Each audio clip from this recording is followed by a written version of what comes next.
आम जनता में और शासन प्रशासन को बदनाम करना चाहते हैं। ये इनकी सोच ये है कि लोगों में एक इस तरह का माहौल बना दो तो लोग ये समझ रहे हैं कि ये सरकार ठीक से काम नहीं कर रही है और जो है ना शहर में अमन चैन नहीं है, अमन चैन खत्म होता जा रहा है। तो ये एमएसपी जब मोदी जी ने कहा है तो मोदी जी ने तो पहले भी कहा है कि एमएसपी कभी खत्म होगी ही नहीं, एमएसपी थी, रहेगी और आगे भी ऐसी ही रहेगी। इसमें कुछ जो है ना बढ़ाया जा सकता है, इसमें कम कुछ नहीं होगा। तो इन्हें इसीलिए राकेश बदल गए कि उन्होंने देखा कि प्रधानमंत्री ने तो कह दिया कि एमएसपी तो बरकरार रहेगी, तो अब उन्होंने देखा अब क्या कहे तो उन्होंने कह दिया हमने एमएसपी की बात नहीं करी, हम तो कह रहे हैं कानून खत्म। तो इनका एजेंडा ये नहीं है कि कानून और इसमें कुछ बदलाव करना, इनका एजेंडा है देश में अराजकता फैलना, सरकार को बदनाम करना, सरकार मतलब ये अंतर्राष्ट्रीय लेवल पे सरकार की छवि खराब करना। शर्म आना चाहिए। कांग्रेस कहाँ जा रही? ये कांग्रेस 60 साल पुरानी पार्टी जिसने 60 साल इस देश पर राज्य करा है, आज वो देशद्रोह में उतर चुकी है क्योंकि उनको ये हजम नहीं हो रहा हमारे अलावा दूसरा प्रधानमंत्री बन कैसे सकता है। तो आज वो देशद्रोह पे उतर चुकी है कांग्रेस, बिल्कुल देश हितैषी नहीं है। आज वो विदेशी एजेंडा चला रही है और हमारे देश को बदनाम करना चाह रही है कांग्रेस। जैसी जो है रेहाना हो चाहे ग्रेटा हो, ये बिल्कुल पैसे के बगैर एक कदम नहीं चलती है। तो 18 करोड़ बिल्कुल इनको दिया गया होगा और ये देने में कांग्रेस माहिर है। कांग्रेस पे बहुत पैसा है, 60 साल इन्होंने राज किया है, 60 साल तक इस देश को लूटा है। वो पैसा विदेशों में इकट्ठा कर रखा है। राहुल गांधी पे कितने अरबों रुपए है, तो वो पैसा अब देश को बदनाम करने में, देश की चुनी हुई सरकार को बदनाम करने में वो पैसा अब निकाला जा रहा है, खर्च किया जा रहा है। नमस्कार दोस्तों, स्वागत है आपका यूथ मीडिया टीवी पर। दीप सिंधु को गिरफ्तार कर लिया गया है और 7 दिन की रिमांड पर भेजा गया है। जैसा कि उन्होंने कहा था कि अगर उनका मुंह खोलेगा तो वो एक एक की पोल खोल के रख देंगे। अब देखते हैं आगे क्या होगा, क्या निकल के आएगा, किसकी सच्चाई वो बाहर लाते हैं। बात करेंगे इसी मुद्दे पर आई सिंह जी से कि वो क्या सोचते हैं। आपने देखा होगा दीप सिद्धू जैसे ही उसका नाम आया था, और दीप सिद्धू वो शख्स है कि इसने लाल किले पे हमारे तिरंगे का अपमान किया था, तिरंगा वहाँ फहराया गया था और इसने लाइव वीडियो भी चलाए थे फेसबुक पे। तो दीप सिद्धू एक खास था और जब उसकी पोल खुल के सामने आई तो इन लोगों ने कहा था कि दीप सिद्धू जो है ना आरएसएस का आदमी है, बीजेपी का एजेंट है, इस तरह के एलिगेशन लगाए गए थे बीजेपी के ऊपर। अब वो चीजें खुलकर सामने आएंगी कि दीप सिद्धू पकड़ा गया है, अब उससे जो पूछताछ हो रही है, जांच एजेंसियां पूछ रही हैं उससे, तो ये सब चीजें निकल के आएंगी। दीप सिद्धू किसके कहने से आया था, किसके साथ था, किसके एजेंडे को लेकर चला रहा था, तो वो चीजें अब जो जांच एजेंसियां लेके आएंगी उससे मुंह से निकलवाएंगी और वो सामने आएगा।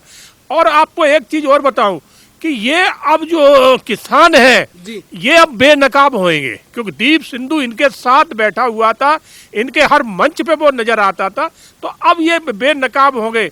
मगर फिर ये अपने आप को बचाने के लिए एक नया कोई एजेंडा लेके आएंगे। फिर ये कहना शुरू कर देंगे कि दीप सिद्धू से तो अब जबरदस्ती कहलाया जा रहा है। और कुछ मीडिया भी है जो इनके साथ रहती है जिसको कहते हैं गोदी मीडिया। तो गोदी मीडिया भी अब अपना एजेंडा चलाएगी दीप सिद्धू से।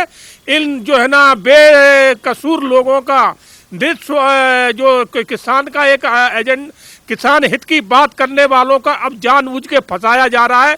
दीप सिद्धू से ये सब चीजें कहलाई जा रही, तो ये भी अब चर्चा देखना बहुत जल्दी शुरू होने वाली है। सर एक चीज देखी गई कि जब ये दंगे हुए तो सब ने कहा कि बीजेपी के लोगों ने करवाया, बीजेपी के लोगों ने। अगर बीजेपी के लोगों ने करवाया तो कांग्रेस उनके लिए वकील क्यों भेज रही है जो दंगाइयों को पकड़ा गया है? आप देखिए ये क्या है कि इनका एजेंडा ही झूठ पे चलता है। आपने देखा होगा कि जब भी ये करते हैं और घुमा फिरा के नाम मिलाते हैं बीजेपी का, कि जबकि कार्यशैली पूरी इनकी है। ये इस तरह का माहौल बनाना चाहते हैं आम जनता में और शासन प्रशासन को बदनाम करना चाहते हैं। ये इनकी सोच ये है कि लोगों में एक इस तरह का माहौल बना दो तो लोग ये समझ रहे हैं कि ये सरकार ठीक से काम नहीं कर रही है और जो है ना शहर में अमन चैन नहीं है, अमन चैन खत्म होता जा रहा है। तो इस तरह का ये एक तरह से बूमर फैलाना चाह रहे हैं, खास करके कांग्रेस पार्टी और जितने भी वाम दल हैं, ये सबका मिला जुला एजेंडा है। और इनको जो है ना पीछे से जो सपोर्ट कर रहा है वो अंतर्राष्ट्रीय लेवल पे सपोर्ट इनको मिल रहा है, चाहे वो कनाडा हो, चाहे चाइना हो या पाकिस्तान हो और भी अन्य देश हैं। ये सब नहीं चाहते हैं कि देश जो है ना भारत तरक्की करे, भारत में उन्नति हो, क्योंकि भारत को आज पूरा वर्ल्ड बड़ी एक उस निगाह से देख रहा है कि भारत जिस तरह से आगे बढ़ रहा है तो ये विश्व गुरु बनने में इसको टाइम नहीं लगेगा। सर बीजेपी ने इतने दिन से सारे नेता और सारे किसान नेता कह रहे थे कि एमएसपी हट जाएगी, एमएसपी हट जाएगी, पर कल मोदी जी ने अपने राज्यसभा में भाषण में कहा कि एमएसपी है, थी और रहेगी। तो उसके बाद किसान नेताओं के बयान भी पलट गए कि हमने एमएसपी हटने की बात ही नहीं करी। राकेश टिकैत जी कहते हैं ऐसा। इसको किस तरीके से देखते हैं और जब मोदी जी ने साफ कर दिया तो आगे अब क्या होगा? रोहन जी, बहुत अच्छी बात आपने कही। ये सत्यता है क्योंकि ये किसान नहीं है जी। ये जो किसान नेता मुखौटा पहन के बैठे हैं, ये ना तो किसान के हित से, ये ना इस बिल से इनको कुछ लेना देना है। ये तो विदेशी फंडिंग लेके और उनके हिसाब से काम कर रहे हैं। इसलिए आप ये मान के ना चले कि ये बिल को लेके बिल की चर्चा करेंगे। इनको आप जो कहते जाओगे उससे ये पलटते जाएंगे, क्योंकि इन्हें तो सिर्फ ये विरोध दिखाना है, सरकार का विरोध करना है, देश में अराजकता फैलाना है। तो ये तो वो एजेंडा लेके चल रहे हैं, इसी के लिए इनको फंडिंग हो रही है, बहुत मोटी फंडिंग हो रही है। आखिर देश को एकजुट रहना भी बोलना गलत है क्या? देखो, रिहाना और चाहे वो मियां खलीफा हो, चाहे ग्रेटा हो, ये तीनों कांग्रेस के प्रोजेक्ट थे। इन्होंने, कांग्रेस ने इनको प्रोजेक्ट किया था और कांग्रेस के इशारे पे इन्होंने इस तरह से एक जो टूल किट लेके आए थे ना, जो टूल किट जिसको दिखाया था, तो टूल किट ये लेके आए तो इसमें पूरा पूरा कांग्रेस का हाथ था ये सब कुछ कराने को। अब सोचिए, जब अगर कांग्रेस का इसमें कोई हाथ नहीं था तो कांग्रेस को बुरा क्यों लगा? हमारे देश के खिलाफ अगर कोई बोलेगा तो हर नागरिक का फर्ज अधिकार बन जाता है कि बाहरी ताकतें अगर हमारे देश के लिए, हमारी सरकार के लिए, हमारे संविधान के लिए अगर कुछ कहता है तो हमें उसके ऊपर जो है ना अंकुश उठाना है उसको, क्योंकि हमारे आपसी मतभेद हो सकते हैं मगर इसमें यह नहीं है कि बाहरी ताकतें आके हस्तक्षेप करें, वो उनको अधिकार नहीं है। सर वहीं शिवसेना इतना नीचे गिर चुकी है कि अब जिन सेलिब्रिटीज ने देश हित में ट्वीट किया, देश के लिए ट्वीट किया, उनकी जांच करवाने के लिए कि कहीं बीजेपी के दबाव में तो इन लोगों ने ट्वीट नहीं किया। मान लिया मैंने बीजेपी के दबाव में भी ट्वीट किया हो तो क्या देश के लिए ट्वीट करना गलत है क्या? नहीं, शिवसेना क्या है रोहन जी, शिवसेना कठपुतली बन चुकी है कांग्रेस की। शिवसेना को मुख्यमंत्री की कुर्सी से इतना मोह हो गया है कि वो उस कुर्सी के लिए कुछ भी कर सकते हैं, चाहे वो 3 संतों की वहां हत्या हुई हो, अभी एक नेवी अफसर को अभी किडनैप करके और जहां 3 संत मारे गए थे वहीं पर उसको भी जिंदा जलाया गया, सेम उसी पालघर में। तो शिवसेना ये सब कुछ देख रही है, उसके आंखों के सामने हो रहा है, मगर शिवसेना ने मुंह क्यों बंद कर रखा है? क्योंकि वो कुर्सी से चिपकी रहना चाहती है। और कुर्सी किस पे टिकी है? कांग्रेस के इशारे पे, कांग्रेस की बैसाखियों पे। तो वहां जैसा कांग्रेस चाह रही है वो हो रहा है। शिवसेना जो है ना उसमें कठपुतली बनकर सब देख रही है। शिवसेना तो अब उसका कोई मोरल रहा ही नहीं है। जो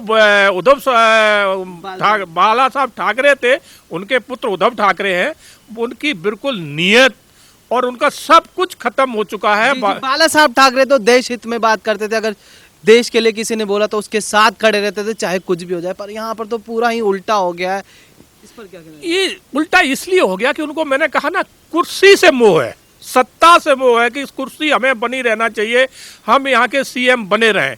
इसलिए जो भी वहाँ, और कांग्रेस ये सब कुछ करवा रही है क्योंकि कांग्रेस का टारगेट सरकार को बदनाम करना, इस देश को बदनाम करना, अंतर्राष्ट्रीय लेवल पे देश की छवि खराब हो, अच्छी छवि ना हो सके, इसलिए कांग्रेस ये सब कुछ करवा रही है।